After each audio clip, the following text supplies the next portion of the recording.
நகோமிக்கு அவளுடைய புருஷனாகிய எலிமெலேக்கின் உறவின் முறையில் போவாஸ் என்னும் பேருள்ள மிகுந்த ஆஸ்திகாரனாகிய இனத்தான் ஒருவன் இருந்தான். இந்த போவாஸ் எந்த குணநலன்களை நாம் பார்ப்பது மிக அவசியமாயிருக்கிறது. நகோமியை குறித்து பார்த்தோம், பிறகு ரூத்தை குறித்து பார்த்தோம், இப்பொழுது போவாஸை குறித்து பார்க்க போகிறோம். இந்த போவாஸ் நம்முடைய அருமையான இரட்சகர் இயேசு கிறிஸ்துவுக்கு அடையாளமாக இருக்கிறார்.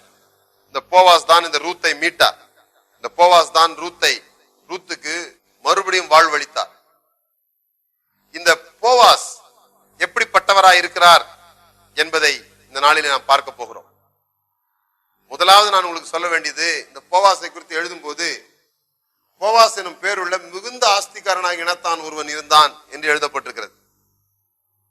இப்படி போவாஸை மிகுந்த ஆஸ்திகாரனாக காட்டுவதற்கு ஒரு காரணம் இருக்கிறது.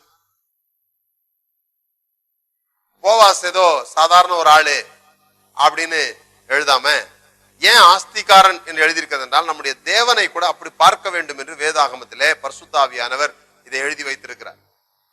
நாம எப்படி வந்ததோ தெரியல, இந்த கருத்துக்கள்லாம் இயேசுவை ரொம்ப ஏழையா காட்ட ஆரம்பிச்சிட்டோம். பாடல்கள் கூட ஏழைகளின் பங்காளனாம் இப்படிலாம் பாட ஆரம்பிச்சோம். நாம ஏழையா இருக்கிறதுக்காக, நாம ஏழையா இருக்கிறோங்கிறதுக்காக கடவுளையும் ஏழையாக்கி பார்த்துட்டோம். கடவுளும் இப்படிதான் ஏழ்மை கோலத்துல வந்தாரு அப்படின்னு சொல்லி.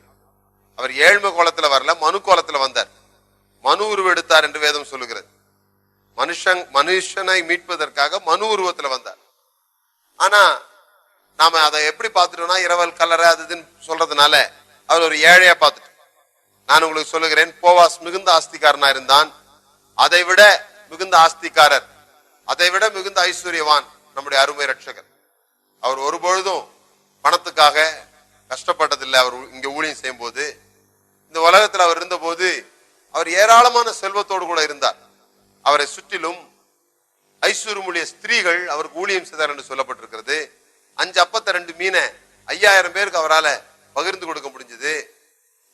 அவரு கிட்டத்தட்ட ஒரு 70 பேரை வச்சு ஒரு ஊழியம் செய்கிறார். 70 பேருக்கு தினந்தோறும் சாப்பாடு போடணும். அது மாத்திரம் அல்ல, யூதாஸ் அவரை காட்டி கொடுக்கும்படி எழுந்து சென்ற போது சீஷர்கள் இப்படி நினைச்சுக்கிட்டாங்களாம், வழக்கம் போல அவர் தரித்திரருக்கு உதவி செய்யும்படியா போறாங்க அப்படின்னு சொல்லிட்டு. இவரே தரித்திரத்தில் இருந்திருந்தார்னா, இவரே சாப்பாடு கஷ்டப்பட்டு இருந்தார்னா, எப்படி ஆயிரக்கணக்கான தரித்திரருக்கு போய் சாப்பாடு கொடுக்க முடியும்?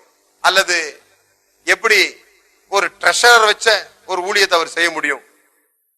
ஒரு பொருளாதார ஆளை வச்சுக்கிட்டு ஒரு ட்ரெஷரர், ஒரு பொருளாளர் தேவைப்படுறாரு. அங்க அவங்களுக்கு வர்ற கணக்கு செலவு பார்க்கறதுக்கு, ஒரு நாளும் செய்ய வேண்டியதை பார்ப்பதற்கு, அப்படி ஒருவர் தேவைப்படுகிற அளவிற்கு அவங்க ஒரு ஊழியம் செஞ்சிருக்கிறாங்க அப்படின்னு சொன்னா, அவர் இங்கு தரித்திரமா இல்லை என்பதை நாம் அறிந்து கொள்ள வேண்டும்.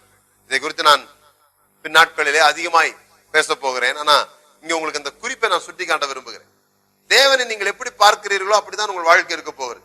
அதுக்காக தான் அந்த முதல் அவர் அறிமுகப்படுத்தும் பொழுதே எப்படி அறிமுகப்படுத்துறாங்கன்னு சொன்னா, பரிசுத்தர் எப்படி அதை எழுதி வைத்திருக்கிறார். மிகுந்த ஆஸ்தி உள்ள ஒருவன் இருந்தான்.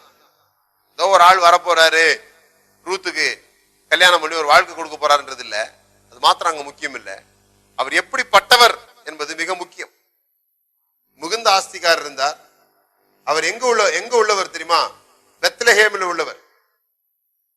4வது வசனம். அப்பொழுது போவாஸ் பெத்லஹேமிலிருந்து வந்து, யார் பெத்லஹேமில் வந்தது? பெத்லஹேமிலிருந்து வந்தவர் நம்முடைய கர்த்தராகிய இயேசு கிறிஸ்து. அவர் வந்த பொழுது என்ன சொன்னார்?